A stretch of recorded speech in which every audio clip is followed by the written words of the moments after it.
Monsieur le Premier ministre, 1 million de salariés, de chefs d'entreprise, 210 000 cafés et restaurants, 20 000 hôtels, des établissements thermaux comme à Dax ou à Vals-les-Bains s'inquiètent pour leur avenir et leur présent est déjà extrêmement préoccupant. Ils ont été les premiers à fermer, ils seront probablement les derniers à réouvrir.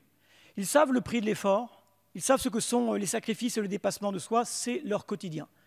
Vous avez pris des mesures utiles, nécessaires, mais j'ai peur qu'elles ne soient pas suffisantes. Il y a quelques jours, Philippe Etchebest évoquait 70% de restaurateurs qui ne pourraient pas payer en avril leurs salariés.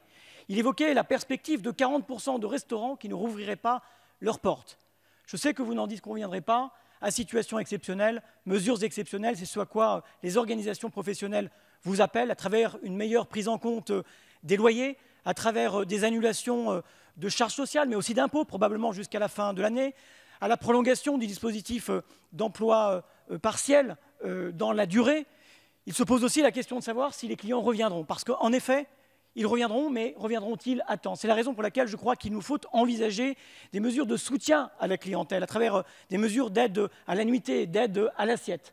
Il faudra également s'attaquer à la question des pertes d'exploitation. Et si j'en crois Stéphane Jégo, toutes les assurances ne sont pas, loin s'en faut, à la hauteur de leurs responsabilités. Et je sais que vous y veillez.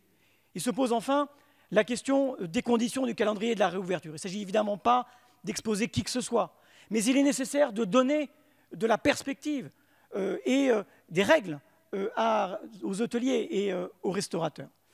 Monsieur le Premier ministre, 2 questions simples pour des réponses claires. La première, pouvez-vous saisir les autorités sanitaires qui vous conseillent des conditions matérielles et sanitaires de la réouverture des hôtels, des cafés, des restaurants, et nous dire ce que vous comptez entreprendre pour éviter des faillites qui seront sinon nombreuses et les centaines de milliers de chômeurs qui menacent. C'est un cri d'alarme, mais c'est surtout, vous l'avez compris, Monsieur le Premier ministre, un cri du cœur. Merci, chers collègues. La parole est à Madame Agnès Pannier-Runacher, secrétaire d'État auprès du ministre de l'Économie et des Finances. Merci, Monsieur le Président, Mesdames et Messieurs les députés, Monsieur le député Vallaud. C'est un cri du cœur et c'est un cri que je partage. Oui, les hôteliers, les restaurateurs et l'ensemble de ces sites extraordinaires et de ces... vous avez parlé du thermalisme, on pourrait parler de tous les sites de loisirs, des sites de musées, de la culture. Tous ces sites sont aujourd'hui durement touchés et on ne sait pas exactement quand on sera en capacité de les rouvrir. Et je crois que tout le monde partage ici la nécessité de le faire dans les parfaites conditions sanitaires. Alors, 2 réponses très concrètes à vos questions.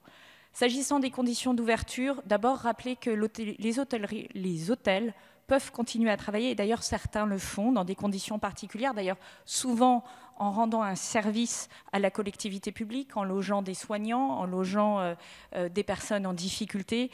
Et pour eux, nous avons travaillé évidemment sur des conditions sanitaires, mais je dirais que le travail est assez largement avancé puisqu'ils sont opérationnels, certes à petite échelle, mais l'ouverture est possible. S'agissant des autres sites, nous avons par exemple avec les restaurateurs et Muriel Pénicaud qui pilote ce travail des guides, nous avons d'ores et déjà lancé les travaux. Ça ne veut pas dire que le 11 mai ça sera prêt, mais ça veut dire que nous avons anticipé évidemment le 11 mai pour voir ce que signifierait une réouverture de restaurants, une réouverture de camping, une réouverture de musées, tout ce type de sites, et pour anticiper les conditions de travail de ces sites, puisque lorsque vous réduisez singulièrement, par exemple, la jauge de ces sites, vous pouvez remettre en cause le modèle économique, et c'est un des enjeux sur lesquels nous travaillons. Mais il y a également ce 2e chapitre, ce plan spécifique pour l'hôtellerie. Je vois Jean-Baptiste Lemoyne qui est extrêmement impliqué dans la construction de ce plan. L'appel que nous faisons aux Français aussi de privilégier, lorsqu'ils en auront l'occasion, la France pour leur destination touristique. Donc sachez que nous sommes de tout cœur avec les hôteliers, les restaurateurs et l'ensemble du secteur du tourisme.